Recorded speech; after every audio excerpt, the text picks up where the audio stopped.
কেন্দ্রীয় মৎস্যমন্ত্রী পুরুষোত্তম রূপালা সাগর পরিক্রমা যাত্রায় দীঘায় এসে মিলিত হলেন মৎস্যজীবীদের সাথে।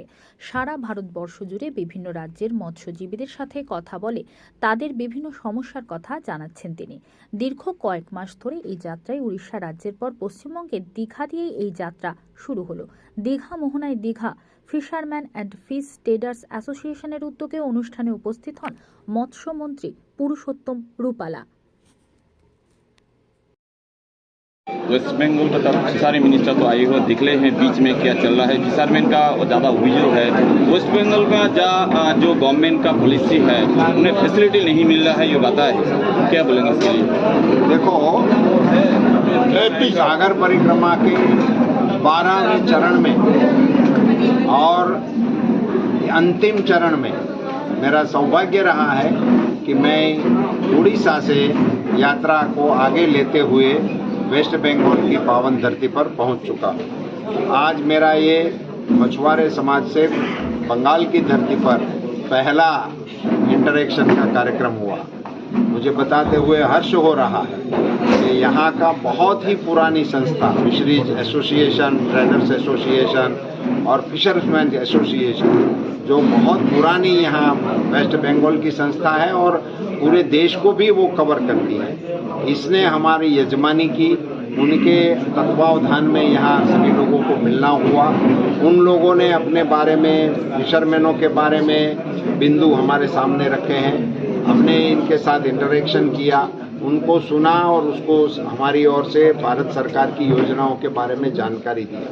राज्य सरकार के साथ मिलकर फिशरमैनों के जो गैप्स हैं उसको पूरा करने का हम प्रयास करेंगे। और आज से शुरू करके कल तक हम वेस्ट बंगाल में ही हैं और भी कई स्थानों पे हम जा रहे हैं।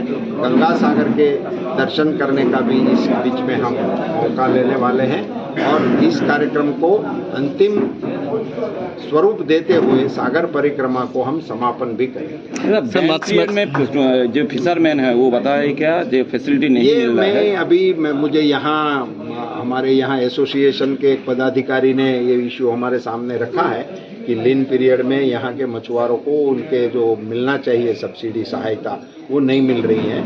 लीन पीरियड के लिए भारत सरकार की योजना है और वो पूरे देश में लागू है और उसमें हमारा ये जो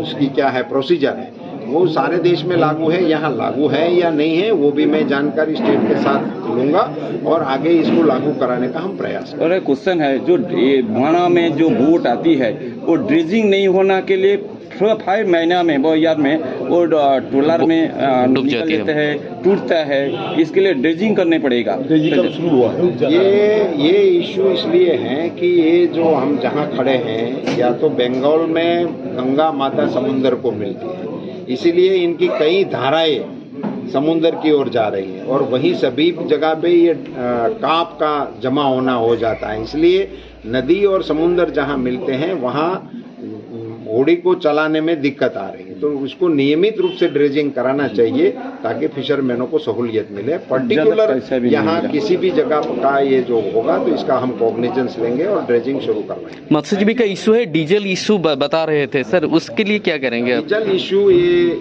इसमें 2 प्रकार के इशू है, एक है रिलेटेड प्राइस और दूसरा एक इनका टेक्निकल भी इशू है कि यहाँ डीजल की जो व्यवस्था है हमारी जनरल, उसमें एक जनरल कंज्यूमर्स के लिए है और एक डेडिकेटेड फिशरमैन के लिए है।